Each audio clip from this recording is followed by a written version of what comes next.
우리가 다윗을 생각할 때에 그는 하나님의 마음에 합한 사람이었습니다. 훌륭한 믿음의 사람이었습니다. 그러나 그도 실수와 범죄를 했습니다. 그 예로 밧세바와의 간통 사건입니다. 그 사건은 다윗의 생애에 치명적인 오점을 남긴 사건이었습니다. 그러나 그것으로 인해 다윗은 하나님께 버림을 받거나 그의 인생이 끝나지 않았습니다. 하나님은 다윗을 은혜로 대하셨기 때문이죠. 우리는 은혜가 어떤 것인지를 알아야 합니다. 다윗은 양치기 소년으로 자기의 일을 잘 감당하는 가운데 어느 날 자기의 집을 찾아온 선지자 사무엘에 의해서 이스라엘의 왕으로 선택을 받게 됩니다. 이후 그는 거인 골리앗을 죽이고 또 사울 왕의 미움을 받아 오랜 시간 도피 생활을 하였습니다. 그러나 결국은 이스라엘의 왕이 되고 이후에도 수많은 전쟁을 승리로 이끌면서 이스라엘 나라를 든든히 세웠습니다. 무엇보다도 그는 하나님을 향하여 순전했고 하나님을 신실하게 섬겼습니다. 그런데 그 어느 날 그는 자신은 화려한 왕궁에서 지내지만 하나님의 그 언약궤는 장막 속에 있는 것을 깨닫고 이건 아니다 하며 하나님의 성전을 건축하기로 마음을 먹게 되지요. 그러자 하나님이 선지자 나단을 통하여 그에게 말씀하십니다. 나는 전혀 그것에 대해서 문제 삼지 않는다. 그러면서 이 다윗을 기쁘게 여기시며 다윗의 이름을 높여주실 것을 약속하고 그리고 그의 아들을 왕으로 세우고 그를 자기 아들로 삼아 보살펴 주시겠다고 약속하십니다. 그러므로 또 그의 왕위를 굳건히 하실 것을 주님이 약속하시죠. 얼마나 놀라운 축복인지 참으로 귀한 축복입니다. 그의 일생을 보살펴 주시며 그의 왕위를 보존해 주실 것을 주님이 약속을 하십니다.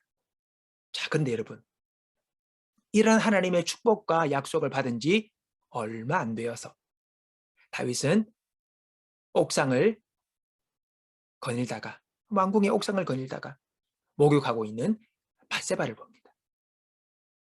그는 남편이 있는 여인임에도 불구하고 그와 불륜을 범하고 말지요. 그 이후에 자신의 죄를 감추기 위해서 그의 아내, 남편, 그 우리아를 죽이는 죄를 범하고 맙니다.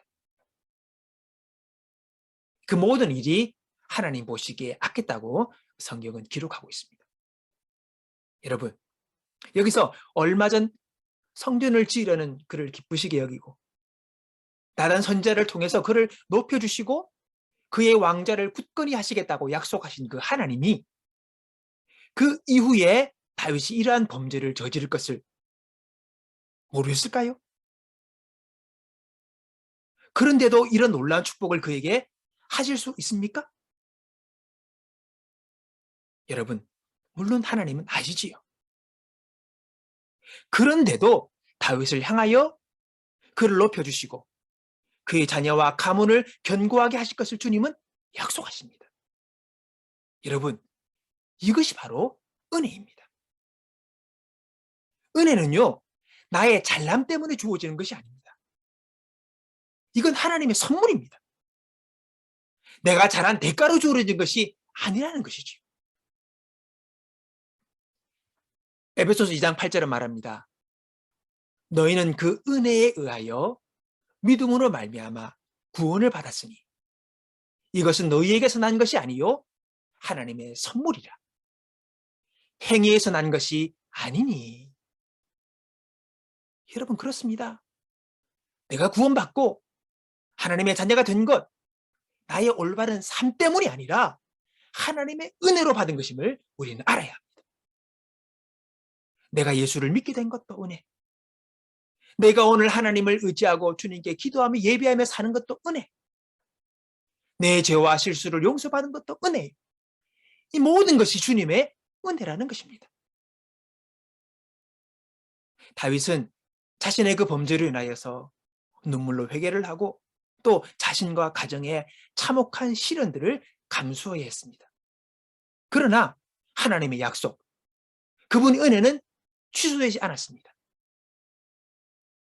그 증거가 바로 이후에 바세바와 사이에서 솔로몬을 주시고 그로 하여금 훌륭한 왕위를 감당하게 하시며 또 그리고 여전히 그의 평생의 삶 가운데 하나님은 다윗과 함께 하심으로 그의 마지막까지 평안 중에 주님을 섬기다가 세상을 떠나는 은혜를 허락하셨습니다.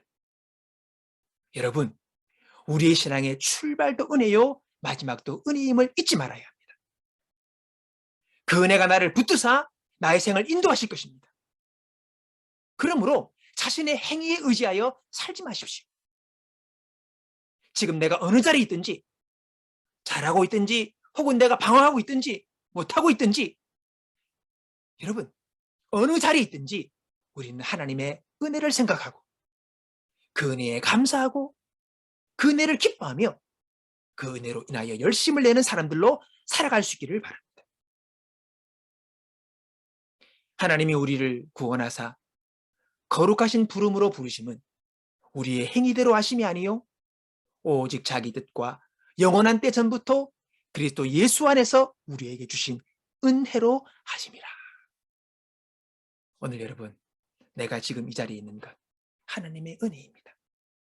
그 오늘 찬양처럼 마지막 날에 주님 앞에서 그 영광을 찬양하게 될 것도 주님의 그 은혜로 말미암아 모든 것들이 이루어질 것입니다. 날마다 그분의 은혜를 생각하고 그 은혜를 의지하며 그 은혜를 기뻐하며 그 은혜를 찬송하며 나가는 저와 여러분 되시기를 주님의 이름으로 축원합니다.